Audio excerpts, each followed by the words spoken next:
مراد حضرت مجدد الافسانی حضرت مولانا میاں محمد احمد سرہندی رحمۃ اللہ علیہ ہیں۔ آپ سرہند کے رہنے والے تھے۔ سرہند بھارتی پنجاب کا ایک شہر تھا جس کو مختلف مواقع پر مختلف بادشاہوں نے جو ہے فتح کیا، اور ایسی خانوادے میں ایک بزرگ جو تھے حضرت مولانا عبدالاحد صاحب تھے، جو حضرت عمر فاروق رضی اللہ عنہ کی اولاد میں سے تھے۔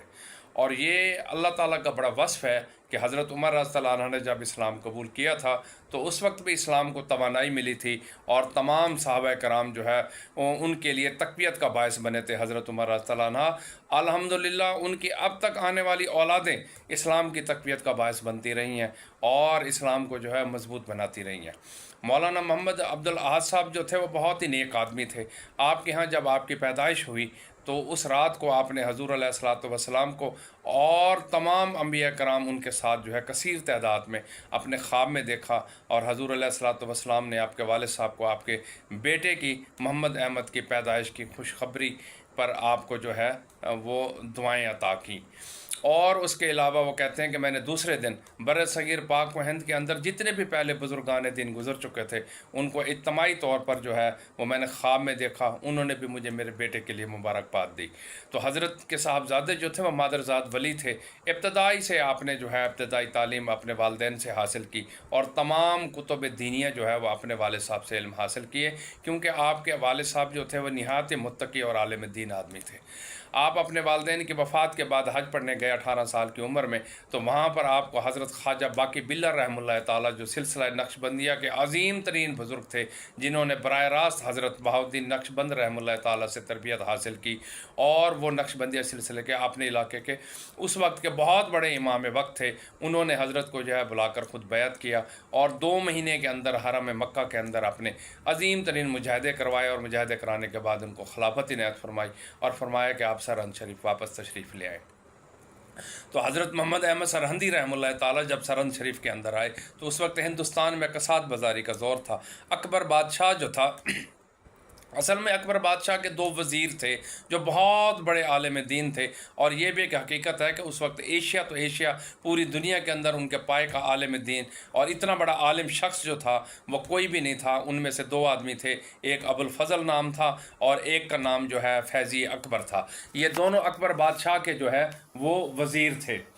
اور ابوالفضل جو ہے وہ اتنا بڑا عالم دین تھا کہ اس نے قرآن کی تفسیر لکھی، اور تفسیر 2800 صفحات پر لکھی، اور ایسے الفاظ کا چناؤ کیا کہ اس نے تفسیر میں اندر جو الفاظ جو چنے ایسے اس کے اندر ایک نقطہ بھی استعمال نہیں کیا، ایسے ایسے لفظ چن کے اس نے تفسیر لکھی جن میں نقطہ ہی استعمال نہیں ہوتا تھا، اور وہ بڑے فخر سے کہتا تھا کہ پورے عالم اسلام میں ہے کوئی مجھ جیسا عالم دین جو قرآن کی تفسیر اس طرح سے لکھ کر دکھائے کہ اس میں ایک نقطے والا لفظ بھی استعمال نہ ہو۔ تو اس کا فخر جو ہے وہ اللہ کو پسند نہ آیا۔ اس کی تفسیر جو ہے پھر آج دنیا میں ناپید ہو چکی ہے۔ صرف 2 یا 3 کتابیں ہیں، ایک استنبول میں پائی جاتی ہے اور ایک جامعہ ازہر میں، اور تیسری شاید اس کی جلد انڈیا کے کسی لائبریری میں بھی مل جائے گی۔ مگر دیکھیں جو اخلاص کے ساتھ جنہوں نے قرآن شریف کی تفاسیر لکھی ہیں، آج الحمدللہ ان بزرگان دین کی تفاسیر جو ہے پوری دنیا میں اور مدارس میں بھی پڑھائی جاتی ہے۔ تو ابوالفضل حضرت مثلا حضرت شیخ الہند رحمۃ اللہ علیہ کی تفسیر ہے، بالکل عام فہم اور سادہ سی ہے۔ وہ پاکستان کے تمام مدارس کے علاوہ مصر کے جامعہ ازہر میں اور سعودی عرب میں بھی ان تفسیر کے حوالے دیے جاتے ہیں۔ سادہ سی لکھی ہوئی ہے، کہیں قرآن شریف کا ترجمہ اور تفسیر ایک جیسی ہو جاتی ہیں، مگر اخلاص کے ساتھ لکھی ہیں۔ اللہ تعالیٰ نے اتنا قبول کیا ہے، اور اللہ تعالیٰ نے جو ہے ابوالفضل کی جو ہے تفسیر لکھی ہوئی، جو اتنے فخر سے کہتا تھا کہ پوری دنیا میں کوئی مجھے ایسی ایسی تفسیر دکھا دے، تو وہ اس کی تفسیر جو ہے بہت کم لوگوں نے پڑھی۔ تو اس نے ابوالفضل نے اور فیضی اکبر نے دونوں نے اکبر بادشاہ کو گمراہ کیا۔ اس نے کہا کہ بھئی آپ ہندوستان کے اندر جو ہے حکمران بنے ہیں، اور یہاں پر جو ہے کیونکہ شہاب الدین غوری اور پھر اکبر بادشاہ کے والد ہمایوں اور ہمایوں سے بابر اور دوسرے مسلمان حکمرانوں کے خلاف جو ہے وہ ہندو قوم کے اندر ایک عجیب سی نفرت اور قوم پرستی کا اس وقت جذبہ پیدا ہو گیا تھا۔ تو انہوں نے اکبر بادشاہ کو حکومت کرنے کے گر سکھائے کہ آپ ایک ایسا دین لے کر آئیں جو ہندو اور اسلام کا دونوں کا مرقع ہو۔ مثلا اس نے جناب گائے کی پابندی، ذبح پہ پابندی لگا دی،